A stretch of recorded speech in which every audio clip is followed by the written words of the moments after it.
Hi, RaMell. My name is Fran Romero from Spanglish Cinema Chile, but we cover for all Latin America and Spain.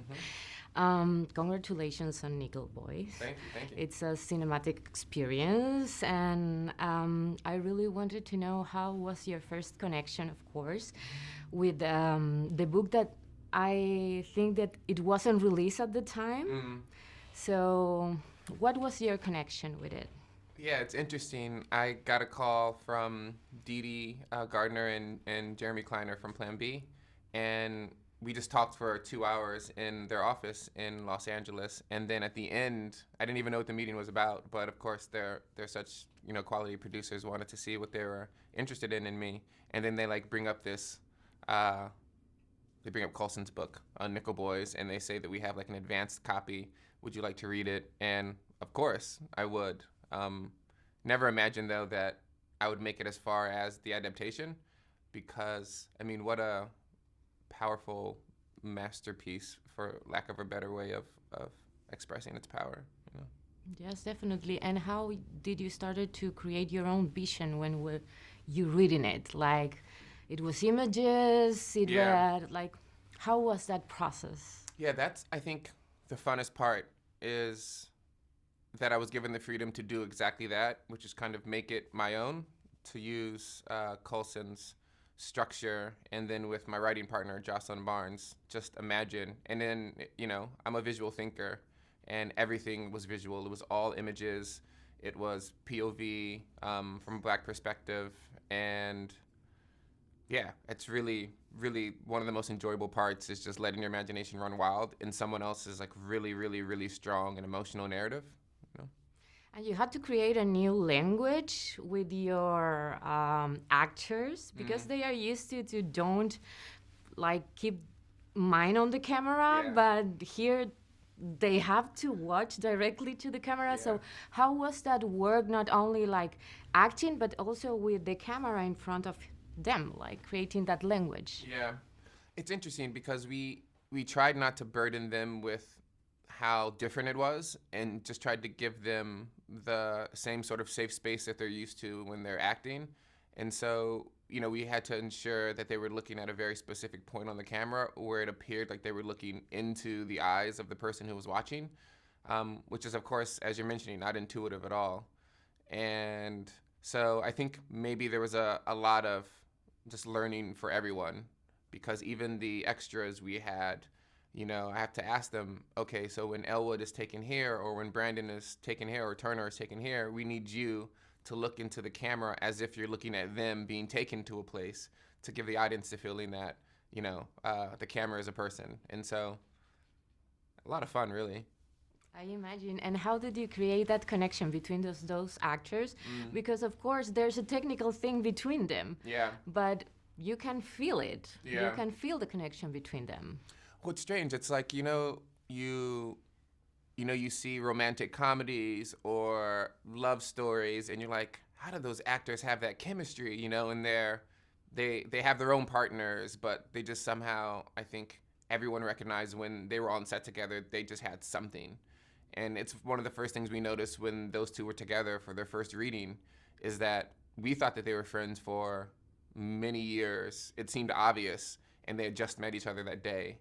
And that definitely reads in the film. And I think one thing we had to do was we had to, the job, a lot of times the job as a director was trying to ensure that they kept in mind where they were in their relationship in the novel or in the film relative to, just in general, because it's quite easy for them to forget and just be lovey-dovey and or, best friends. And how was your decision to the different kind of camera angles that you use? Because it's not only POV like all the movie, but also the first images. I remember the Christmas tree, for example. Yeah. For me, it was like, oh my God, I'm seeing something beautiful. Yeah. And different images from different kind of perspectives. Yeah. So why did you do that? Why was... No, I like that question. I don't think I've gotten that one before. It's, I come from a photography background, and I make large format images, which is with 8x10 and 4x5 old sort of box cameras.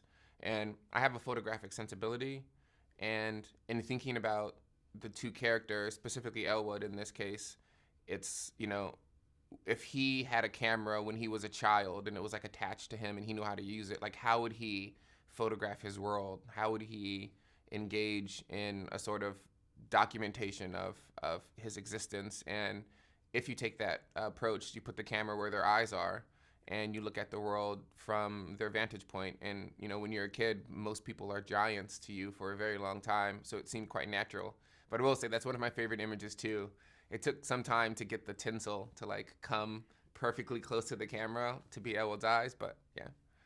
That was beautiful. And after, like, I know that when we are reading something, sometimes we naturalize some stuff, but what was your experience with the story now that you're passing through the journey, like seeing the protagonist living the story? Yeah.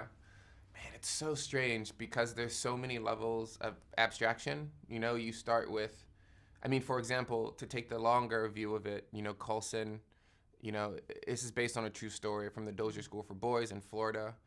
Closed in 2011, bodies were exhumed in 2013. A book came out called Boys of the Dark, which was nonfiction that talked about it. And then Coulson makes a narrative book, Nickel Boys, and then we make a narrative film from his book.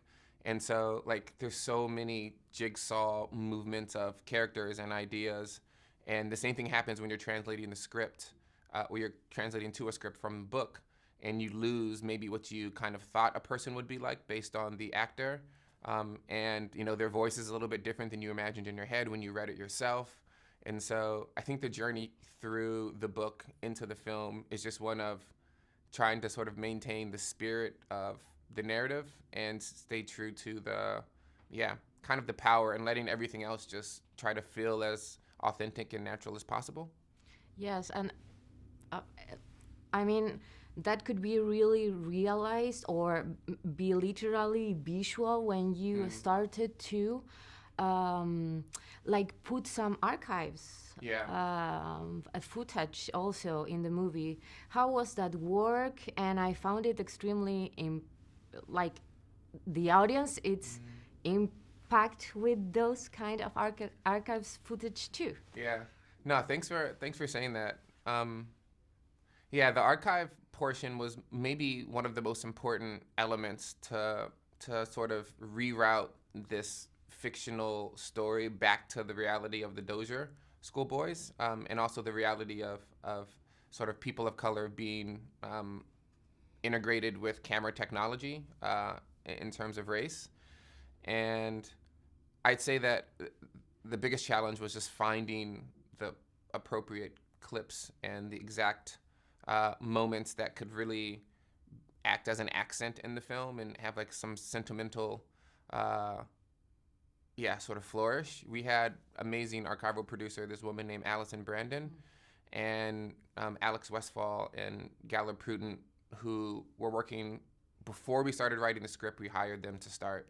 And so the archival process was as long as the entire film writing, production, post-production process.